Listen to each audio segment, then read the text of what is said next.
Gospa Ermina, kako se je pričela vaša zgodba s hčerko Aido? Naša Aida je pri 3 mesecih starosti pač prejela injekcijo, cepljenje in naslednji dan je dobila hud epinapad. Po tistem epinapadu normalno mi nismo vedeli, kaj se dogaja, smo jo odpeljali v trboveljsko bolnišnico, na pediatrijo, kjer so nam v bistvu povedali, da sumijo na epilepsijo. Takoj smo šle drugi dan v Ljubljano, kjer so pač to diagnozo tudi potrdili. Ona je dobila najtežjo obliko epilepsije. Takoj so uvedli terapijo. Ta terapija v bistvu je bila, ona je zdaj stara 22 let in teh 22 let smo različne terapije pač zamejali, različne zdravila, naredili so ogromno različnih preiskav.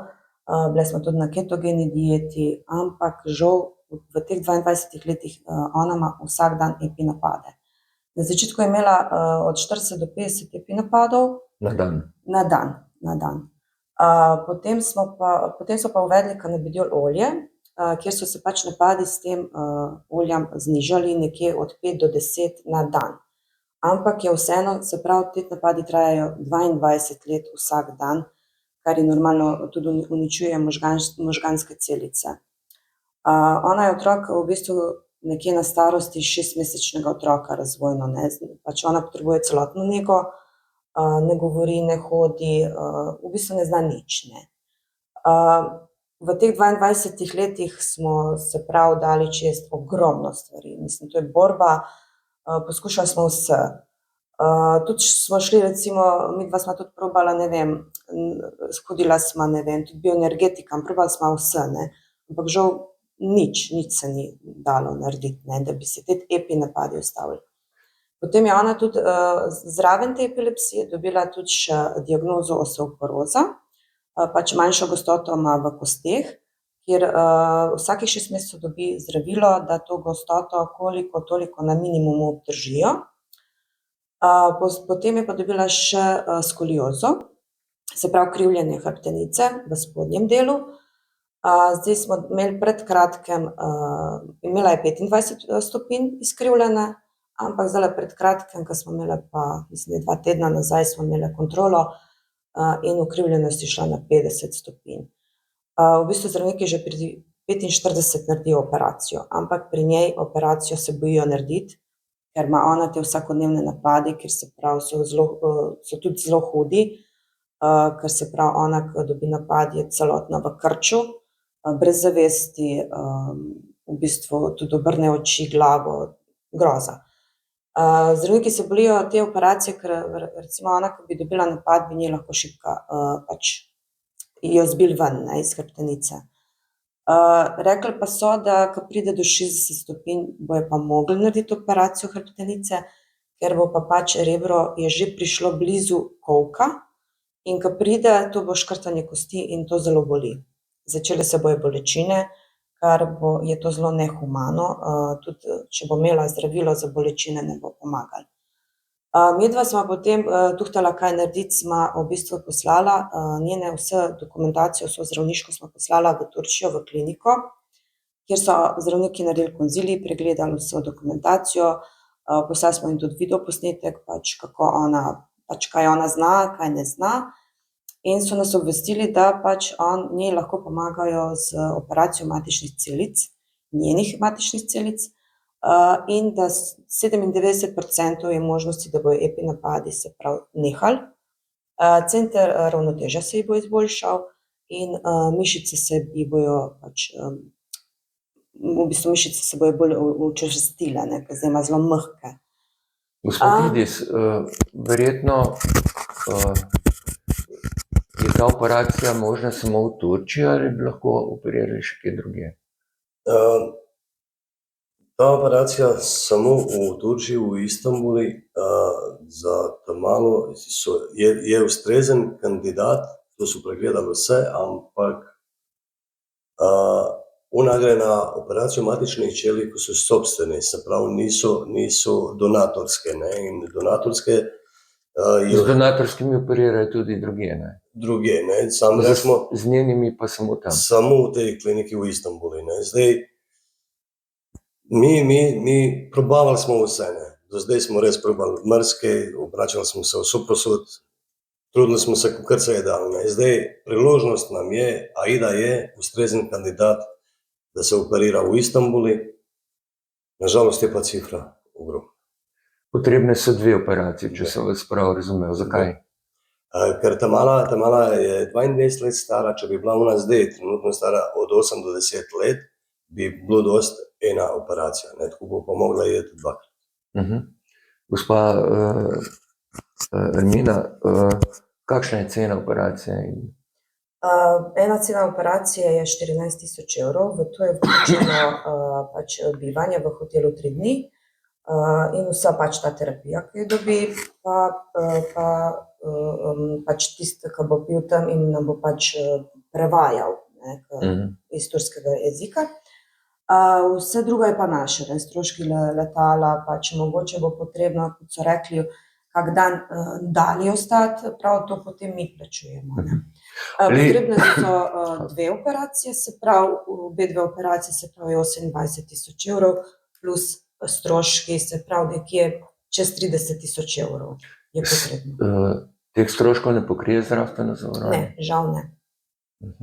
Sprav morate zbrati denar. Tako, moramo zbrati Kako denar. ste se lotili tega? Midva sva Lahko. Mi smo se začeli zbirati od naših znancev, prijateljev, sorodnikov na naš račun. Do zdaj smo zbrali 7.000 evrov. Manjka še dosti, ogromno, obračamo se ljudem dobre volje, kdo nam želi lahko pomagati, bi bili zelo hvaležni vsem. Morate pa zbrati ves denar, ker so potrebne obe operaciji. Da gremo sam enkrat v Turčijo, v Istanbul na operacijo, ne bo učinka, ne moramo pa tudi, rečemo, mi potrditi datum, da 2-krat smo že odklonili, ne, ker enostavno ni sredstev, da se tu plača. Ko bomo pa prvič šli, moramo imeti pa celotno vsoto, ne, ker druga operacija se mora biti vezana za skrb, ne, tako da drugo operacijo ne smemo pol odložiti, ne, na drug datum. Gospa Ermina, kaj bi pomenila ta operacija za Aido? Glede, to bi pomenilo, se pravi, zdaj vem, da veliko staršev ima otroka, ki ima epilepsijo, ampak če računate vsak dan napadi in da bi to potem pomenilo, da bi ona bila brez napadov, se pravi, ona bi začela bolj funkcionirati. Ona je še mlada, če gledamo, 22 let, to je dekle. In ona bi normalno, mislim, ona že takole, s temi napadi, je hvala Bogu, da funkcionira, ker zdravniki so rekli, da v bistvu diagnozo, da ta otrok bo rožica, ampak ni. Ni pa zato, ker smo midva toliko vztrajna in smo naredila res vse, da jo spravimo do tega, do kjer je prišla. Ampak če bi, se pravi, prišli dnevi, da bi bil en dan brez napada, pa drug dan, tretji dan, to bi bilo nekaj neverjetnega. 22 let gledati otroka v napadih, ne moreš mu pomagati, daješ mu tablete, ki normalno nekaj uničuje, nekaj poboljšujejo, ni glih dobro, ne. Gospod Edis, verjetno bi bila tudi potem operacija hrbtenice precej lažja, ne?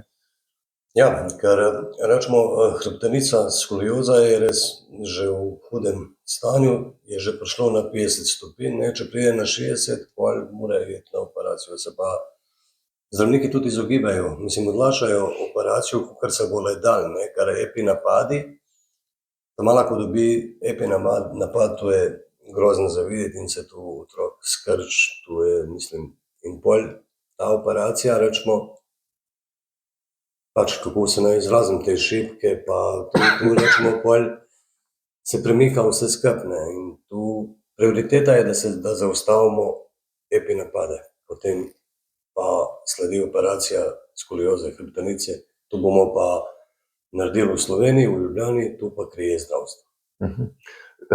Kako bi povabili vse ljudi dobre volje, da vam lahko pomagajo? Ja, lahko nam pomagajo na naš tekoči račun, ali pa osebno, ali PayPal imamo svoj, imamo Flick, Western Union, kakorkoli. Na ta način smo do sedaj zbrali 7.000 evrov. Gospa Mina, kako bi vi pozvali ljudi?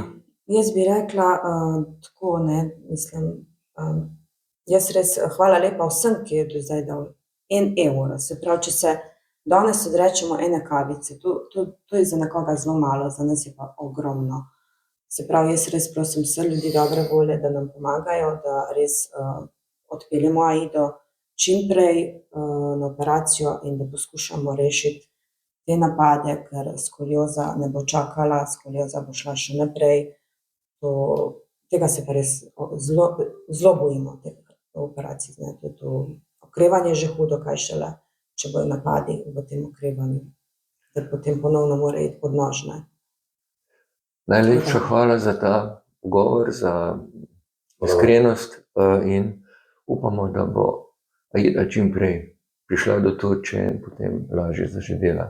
Mi tudi upamo in kot vedno pravimo, skupaj zmoremo več in to je vedno bilo in jaz upam, da bo tudi zdaj v našem primeru. Najlepša lepa. hvala, srečno. Hvala vam.